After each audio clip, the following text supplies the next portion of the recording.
You'll need that before I will, I suspect. Okay, thank you for coming to the storytelling panel with George Mann and Alan Grant. You may know Alan Grant as one of the first visitors to Jurassic Park. Oh no, that's a different Alan Grant, sorry. Of course we know Alan Grant from his sterling work on 2000 AD, his work on The Last American. I'm plugging his book, he hasn't asked me to do that, but he only had 2 hardbacks available. It is available, it's a classic, forgotten classic really, but also the work on Lobo, Batman through the 80s and 90s, and beyond that, returning back to 2000 AD, I suppose. George himself has worked both in novels and in comics, primarily in novels and comics with Doctor Who, and I dare say part of this storytelling panel is going to be the difference between prose, maybe the difference between screenwriting, script writing, and of course with Alan and your editorial skills, maybe you've got a different perspective as well, both as an editor, as a writer, and maybe how as both an editor and writer that affects your writing.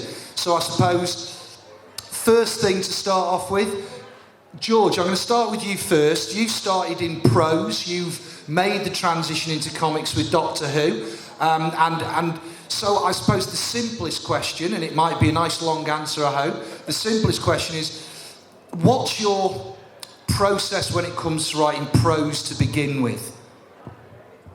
Thanks. Wow. So, process for prose writing a novel. I suppose if I take a novel rather than a short story, a novel to me is a bit of an endurance test compared to something like a comic or a short story. It's, I always, when people say to me, I've got an idea for a book, what advice would you give me? I say, well, it's a test of stamina. It's like climbing a mountain. You've got to get up every day and you've got to go a little bit further up that hill. So for me, and I think it must be different for every writer, I think you've got to find your own groove and find your own way of approaching the project. But for me, I'm a planner, and that's something I've learned over years. When I first started writing prose, I used to kind of just launch in. And I know that's really successful for some people, but I would inevitably get to chapter 7 of whatever novel I was writing, and I don't know why it was always chapter 7, but I guess it's the point in the book where certain things are starting to happen and you're starting to bring subplots in, and I'd always just stutter to a stop. I'd get to the point and I don't know where I'm going with this, and I'd lose faith in it and I'd walk away. And actually what happened, what clicked for me in the end, and I'm going back quite a way here, but for the first book that I actually completed and sold, I had 3 ideas for short stories, and I thought, well, I'm going to do these linked stories with these characters, and I've been talking them over with a friend of mine who later went on to become an editor, actually. And he said to me, you do realise if you put that and that and that together, they all dovetail.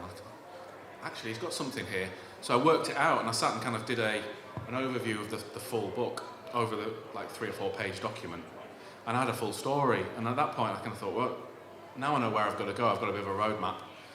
So I chunked it down into chapters and started writing each chapter. And of course, inevitably, you've got A, B, C, but in between A and B, you go off on a tangent and come back. But you know where you've got to come back to. And that's the thing I've always found useful, is having that plan. That I always know I can go off and have the characters go off on a kind of a little sidestep. But if I know where I'm bringing them back to, I can get back to it and get further up that mountain. What's interesting about that, I think for me, is that helped me, that planning thing helped me in the way I then approached comics. Because, again, I plan comics. With a comic, you're thinking about where the page turns are, what the usage of the best use of that page is, economy of story, I suppose, because you've only got 22 pages. So having that background in writing prose, that the exercising writing a script is very different from writing a novel, for me, but the planning process is actually quite similar in the background now. I think that's the groove I've worked for myself. Okay. Well, Alan, similar sort of question, but from the comics point of view. Looking at Cursed Earth, which many people will recognise as the first big epic, before then it was shorter stories. How would you, if you can remember, how would you have approached and planned for something like that? And, because of course you're your own boss when you're writing, and organise all of that fantastic art over a number of weeks? I tend not to plan my books out yet. And I suppose I'm just fortunate they tend to work out in the end. I started off as an editor before I became a writer. And I learned how to write by rewriting other people's stories. Before I got into comics, I worked for what's called teenage romantic fiction. Magazines like Loving, Love Affair, Mirabelle, Valentine. And you weren't allowed to use humour in any of them. They had to be straight, serious stories that would have, that girls would find effective. And there was a great shortage of writers at the time, and some of the stories that we were forced to publish, the original versions that were sent in to us were so bad that they needed somebody like me to rewrite them. And basically that's where I learned how to write stories, by rewriting stories which other people hadn't done properly. And I just took it from there. But like I said, I tend not to plan, even when I'm doing novels. I've written about a dozen novels and several books of short stories, but I don't plan it. I leave the part of my brain that handles that sort of thing to get on with it without any input from me at all. And I'm fortunate in that it works, usually. Doesn't always. If it doesn't work, I put it to the side and leave it until I feel that an idea is coming on where it is going to work. And I would recommend that as a way to get into writing to anybody at all. Rewriting other people's material, because you're forced to adopt the style that the original author has adopted. You can't rewrite it in your own style, you've got to rewrite it in their style. So it's a very, very good way of learning. Probably take you a couple of years, but I worked as an editor for about 7 or 8 years before I started writing. And when I started writing teenage romantic fiction. So the first stories I wrote had titles like I Stole to Have an Abortion. My Boyfriend Was a Hell's Angel. Stuff like that. I've never had a boyfriend, and I've never stolen to have an abortion either for myself or anybody else. You're not denying having been a Hell's Angel, though, I notice. I did have a motorbike once, and I crashed it into a bus stop, and I've never been on a motorbike since. It really shocked me to find out how easily you could injure yourself. And I was only doing 30 or 40 miles an hour when I did it. So what about something like Cursed Earth then? Because it's very episodic. And I suppose Judge Child Quest saying it's a road trip, isn't it?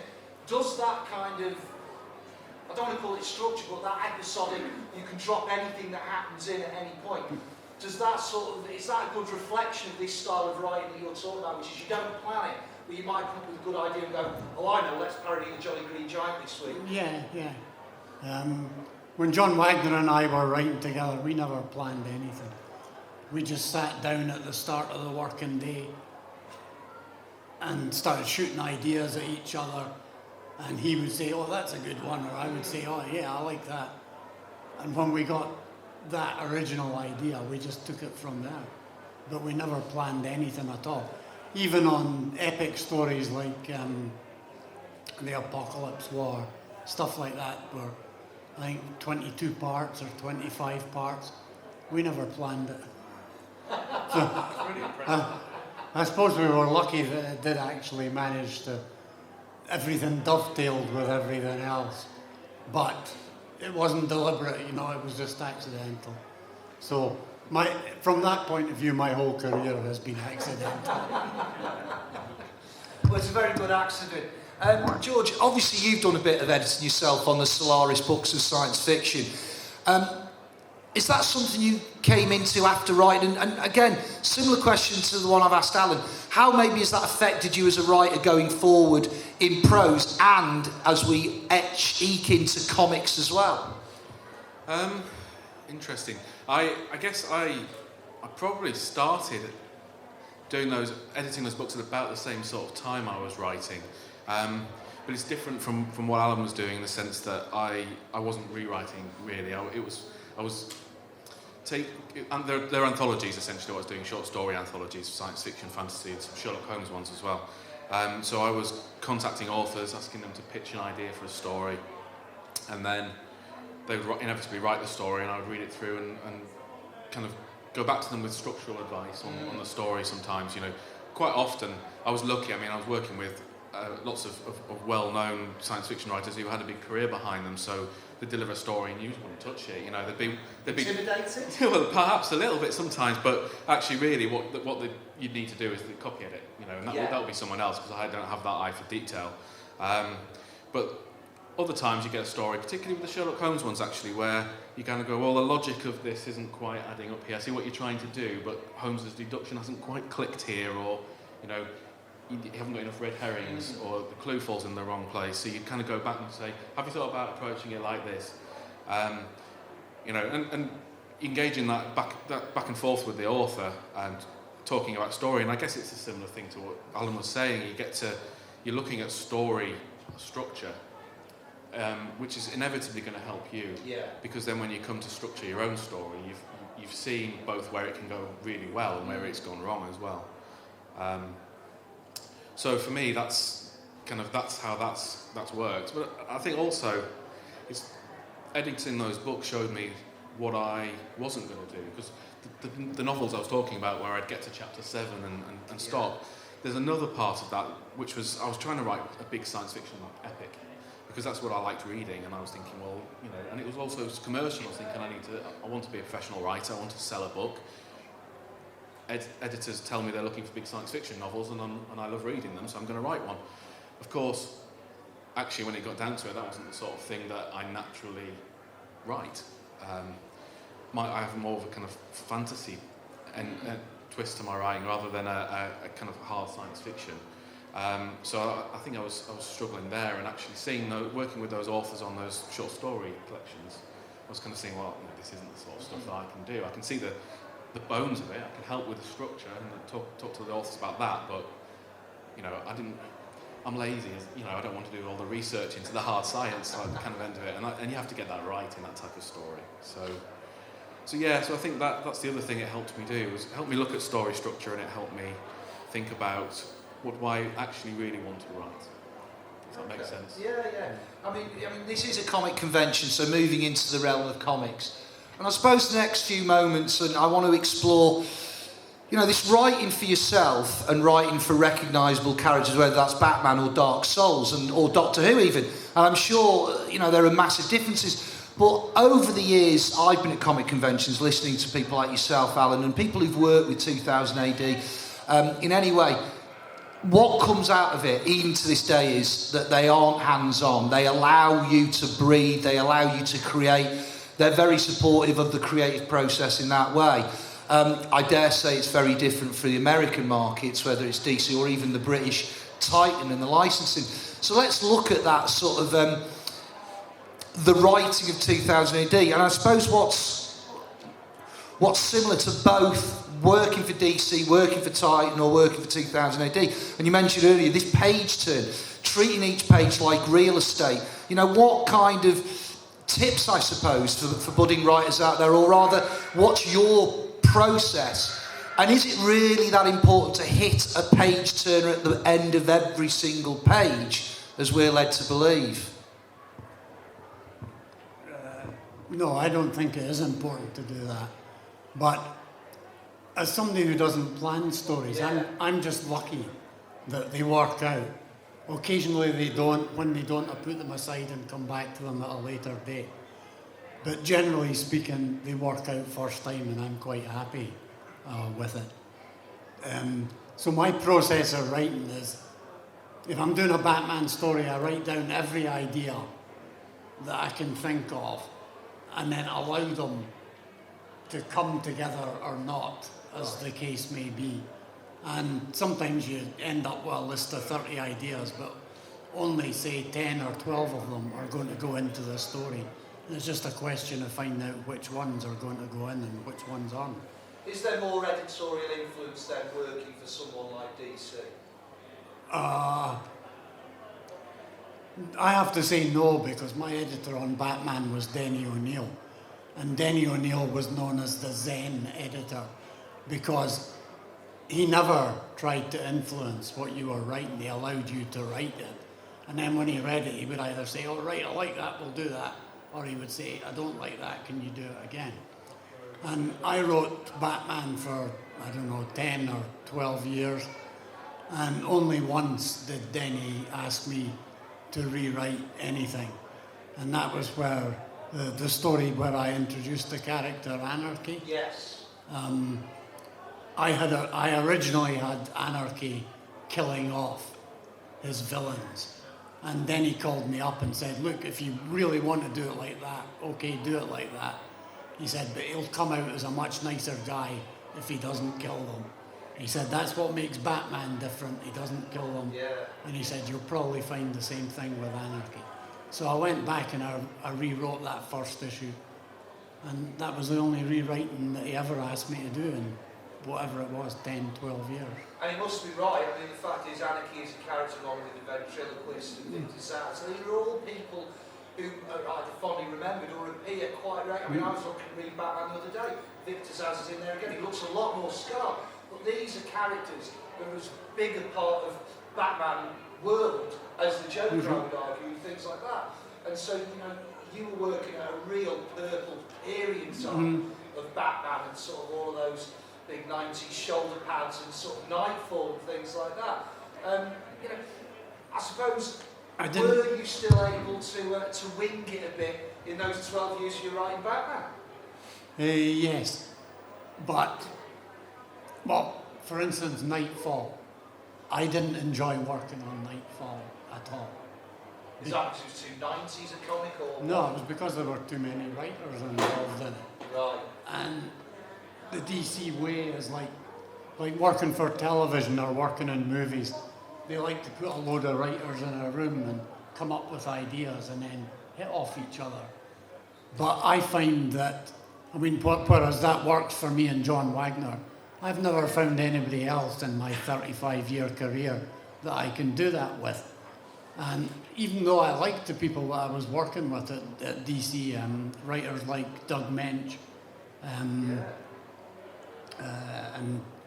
Chuck Dixon, I didn't like working with them. I didn't like working on their ideas. If they had an idea, great. It was, well, you go away and I write imagine it. yours and Chuck Dixon's politics are rather opposite poles of the spectrum. Yeah, they were, but Chuck and I actually got on very well together. We were quite good friends.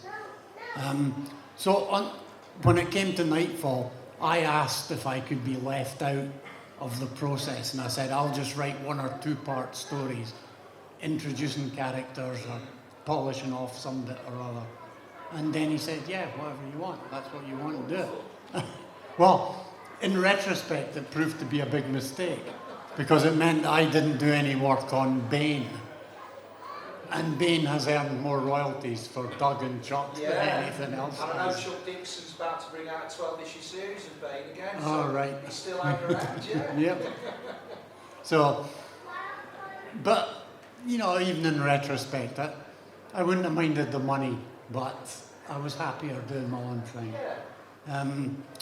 When I worked for television, I worked for the Canadian company Alliance Atlantis. They did a British TV, they did it in conjunction with the BBC.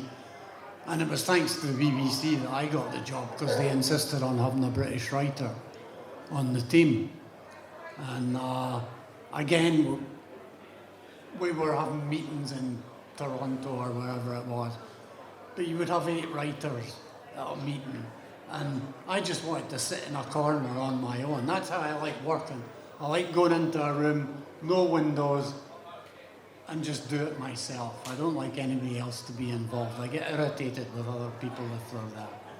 So I didn't enjoy working on Ace Lightning except for the bits that I was allowed to do without any reference to anybody else. And George, turning to you, again, I suppose talk about your Doctor Who work and then the Dark Souls work. I imagine two similar experiences, but maybe with different levels of interference from editorial because they're licensing characters? Yeah, I think, and Warhammer 40,000 is another one that I've worked on that's interestingly different in that I think, I mean, with the BBC, it's very much you have to do the planning bit because, or certainly that's the kind of what they want from you, because they need to, the production team take a look at the outline that you're going to do for the comic and make sure that you're not treading on any kind of toes for stuff that's coming in the series, or you're hinting at something, or you know.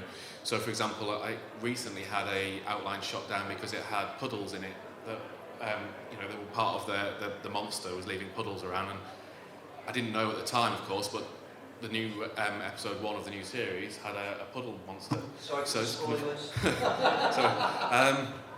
So I sometimes get things like that where they're kind of it's more the texture of the stories and what exactly that. It's the bits you don't know and where that interacts with what they're doing, especially when you're working on the current Doctor as opposed to past Doctors as well. Right. But actually, over time, I think what's happened is I've done so much Doctor Who now that I think they're trusting me a bit more. Okay. So my outlines can be a little bit looser. And I say, I'm thinking about doing something along these lines, and they go, yeah, that's fine, as long as you avoid this beat and this beat. Right. And then, you know, you can get on with it. And they've never asked me to rewrite anything. It's always been at that pitching stage where they'll shoot down an idea, or they'll say, you can't use that character, we're going to do something with them. Warhammer 40,000 is on the opposite end of the spectrum, where they're very, very strict about it, Games Workshop. And not in a bad way, but and it affects the artists more than it affects me as a writer, because I'll say, well, this character's going to do X, Y, and Z. And then you'll have to make sure all the markings on the armour are correct according to the background, that the proportions are right, that then he's not portraying the villains, the orcs, as too comical or whatever. However, the tone is that they want. So we'll quite often get heavy feedback at various stages. We'll get feedback on the script, we'll get feedback on the art, in a different sort of way. Dark Souls, strangely, actually, is I've never had any problem whatsoever. It's a bit like Alan's description of working with DC there. It's, you know, I put an initial plan in, and then that's it. I've never had any feedback. Just kind of get on, write the story, work with the editor on the story, but the licensors never really got involved, which is brilliantly freeing to be able to kind of just take it in the direction you want to take it. And I think as long as you're getting the tone right, they seem okay about it. So 3 kind of very different licenses to work with, and different experiences with each, really. Okay, well, before we delve any more into storytelling, I thought it might be worth opening the floor up to any questions that people might have for either George or Alan.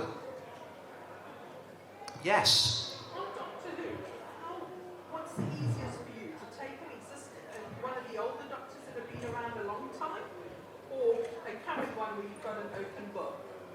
Oh, interesting. Thanks. For me, personally, it's writing the current Doctor is the easiest. I think largely that's to do with the fact that's the Doctor I've written the most for, though, and I'm most comfortable with that voice. So, you know, I'm lucky enough to have now written stories for all the Doctors, and each one's obviously got their own. You've got the tone of the era, and you've got the character's voice to get right. But with the 12th Doctor, I don't know, it just comes naturally. When I sit down and think, I'm going to write the Doctor, he's the Doctor I think of at the moment. It's because I've been working on the 12th Doctor run most. And I think that's made it easier, but also, I suppose with the past Doctors, when you're planning a story, you've got the complete body of work to reference. So you're not in a position where you're pitching an idea that's you know, they're going to say, well, we're going to do that next week in the TV show, because you can see that whole era. with the 12th Doctor, obviously, you get more stuff knocked back or tweaked. The story I'm currently writing for the 12th Doctor, I had to make some amendments to because of the episode that's going to air tonight. And they said, actually, and it's quite nice in some ways. Definitely no spoilers. No. I'm not going to do that. But it's quite nice in some ways because they come back and you go, well, we've tweaked 2 of your 12th Doctor stories recently, so you're obviously very in tune with where we're going. So I kind of take it as a compliment rather than anything else. You've got to, you can't. It's not a knockback. It's just kind of making it fit. What about something like the 8th Doctor then, the Paul McGann Doctor, where basically you've got one pilot episode and that's it? I know you've got a lot of extended universe stuff, but are you more, have you got more freedom, I suppose, with something like a character like that, or let's say the War Doctor, for example? The War Doctor. With the 8th Doctor, we all that extended canon was out there, but we wanted to avoid treading on any of its toes, so we kind of carved out our own little space. And we want to do a 5-issue miniseries that feels like a missing TV series. So we gave him his new companion just for that miniseries, and kind of went for him. And let's hit all of the classic Doctor Who beats: Village Under Siege, far future alien colony, etc., etc. With the War Doctor, actually, that was a novel, but that was a complete carte blanche, and it was done on a very, very tight turnaround. And they came to me and said, "We want you to write this War Doctor book, but we need it in 6 weeks." And I thought, but okay, I can't turn it down. What an opportunity. So I kind of went, well, if it's going to be the only Time War novel they do, I'm just going to treat it as if it's the only Doctor Who story I'm ever going to get to write. I'm going to throw in all of the stuff that I love about Doctor Who and try and make callbacks to things like the 5 Doctors and the Death Zone and Barusa and all that kind of stuff. So I did this outline very quickly and passed it to them, expecting them to come back and go, no. And they actually just went, yeah, get on with it. And I go, wow. So, and I think because they've got if they want to, they can press the reset button and go, well, that was the Time War, and everything was kind of contained and rewritten, and it doesn't have to have any knock-on effect on the rest of the show. So it didn't really matter in that sense. Yeah. But it meant I could tell a great character's journey for the War Doctor. Any more questions from the floor whilst I'm up? Right, it's for Alan. Who's the favourite character that you've created, and what's your favourite story arc you've written? Doesn't have to be the same character though.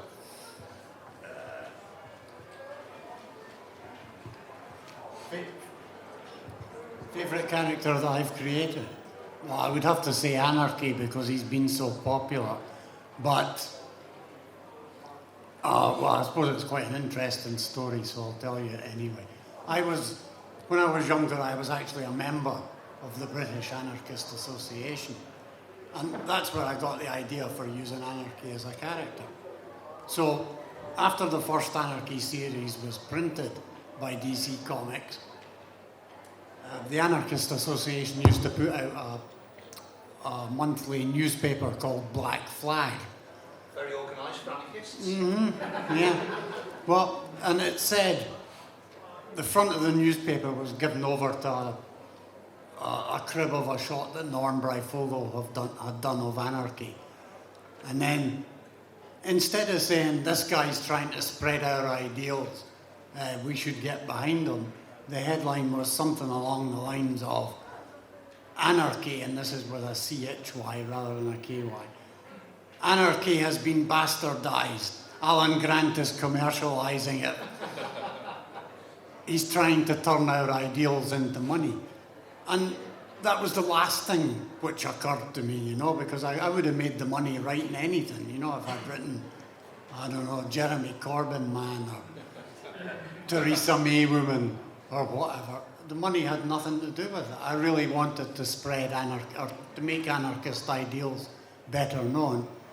And they were totally against it. So I resigned, I stopped paying my membership of the Anarchist Association.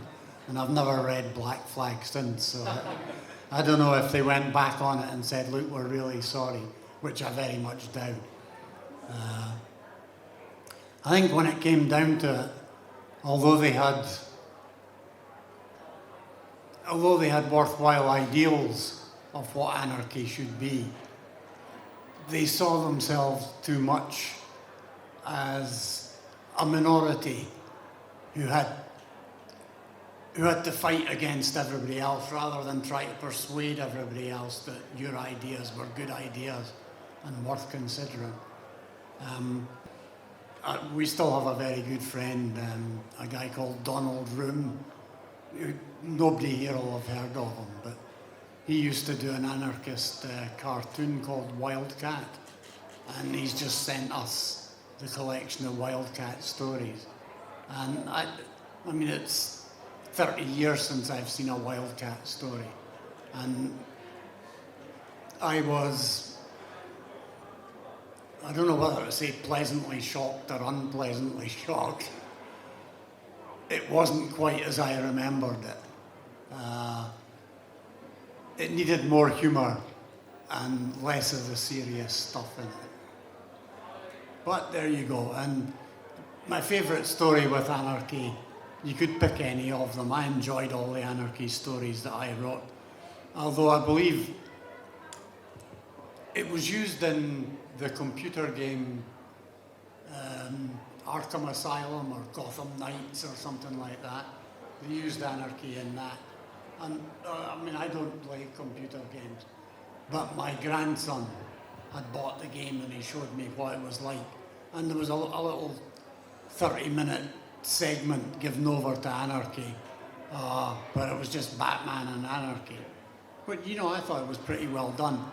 But I was even happier about it when, out of the blue, I mean, I didn't expect any money for it at all. But as the co-creator of Anarchy, they sent me a check for near enough $100,000 just for that one computer game. And I thought, God, I shouldn't be working in comics, I should be working in bloody computer games. Because Norm Breyfogle got the same amount as I did, yeah. Yeah, we were very pleased about it. Imagine how many editions of Black Flag you could bring for that. Yeah, a lifetime's worth. Are there any other questions from the floor? Started strong but fizzled out. Yes, sir. Do you find yourself changing your writing style for different artists, or do you stick to your own writing style? Well, I try to stick to my own writing style wherever possible. But when you're working with an artist regularly, you get used to his stuff and you try to write stories which will bring out the best in what he does.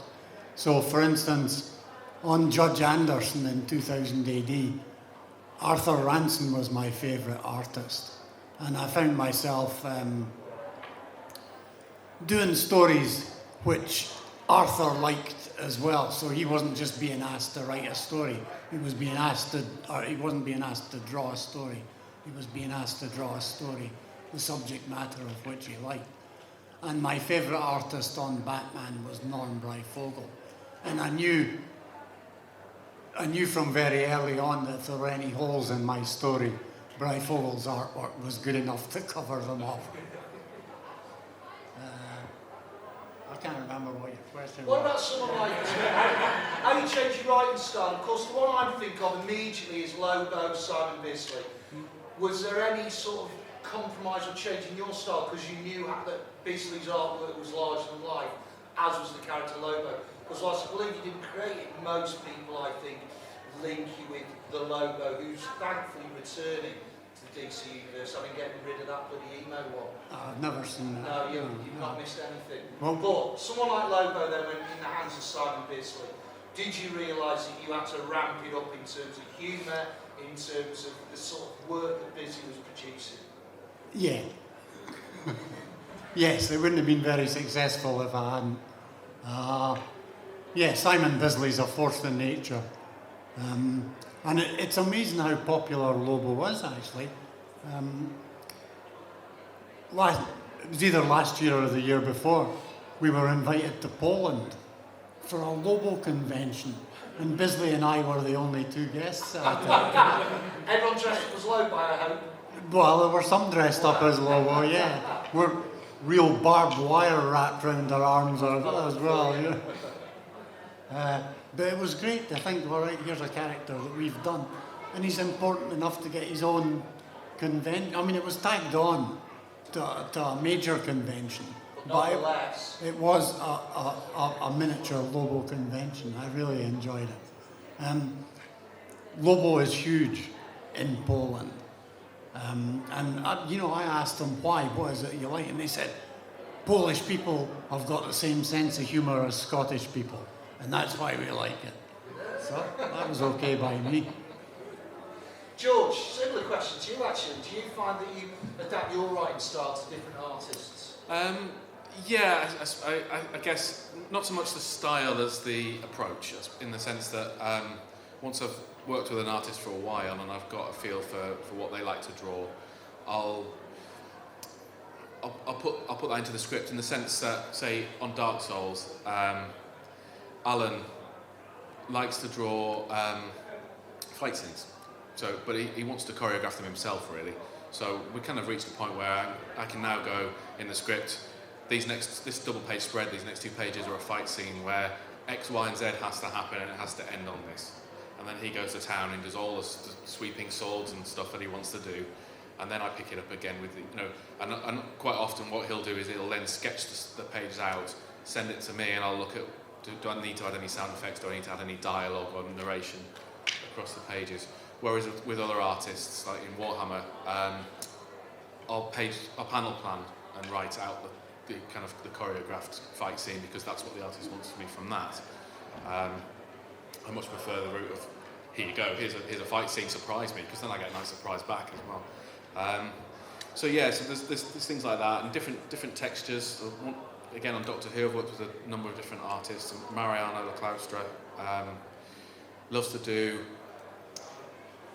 use the form of the comic as do things that you can only do in a comic. So I'll kind of try and create spreads for him. So we did a Christmas special, and I had the Krampus chasing the Doctor and Clara through a game of Snakes and Ladders.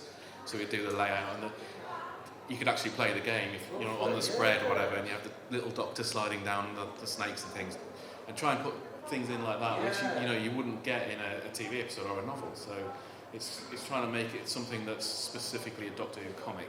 So you're playing around. I like the idea of that. Certainly for me, Promethea, the Alan Moore work, back in a while back now, playing around with that form.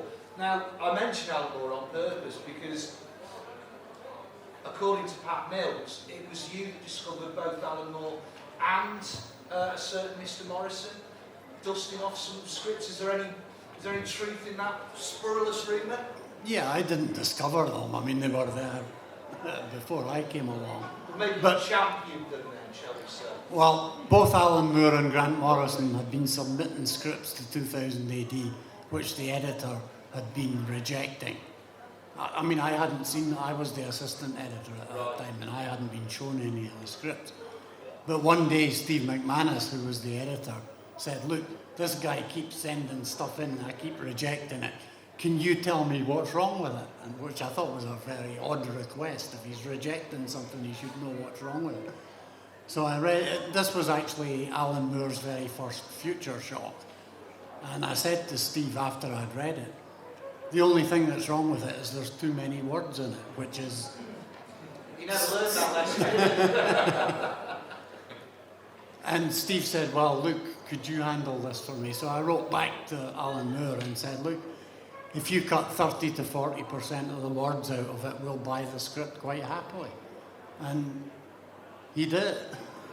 Grant Morrison was something similar. Steve had been rejecting scripts which he'd sent in, and he didn't know why he was rejecting them. And so when I read, I can't remember what the first script was, but when I read it, I said, you should be buying this, Steve. This guy's a good writer. And he did. But I mean, I didn't discover them. I was just... Championed them. Yeah. I'm going to see if there's time for maybe one Quick question, we are out of here by 1:45. So is there any burning questions to ask either George or Alan to do with their work in comics, their work in writing, or even other areas? Well, no one then on that bombshell then. I would like to thank you all to be very patient and listening. I was very entertained, so thank you very much, Alan. Thank you very much, George. Big round of applause.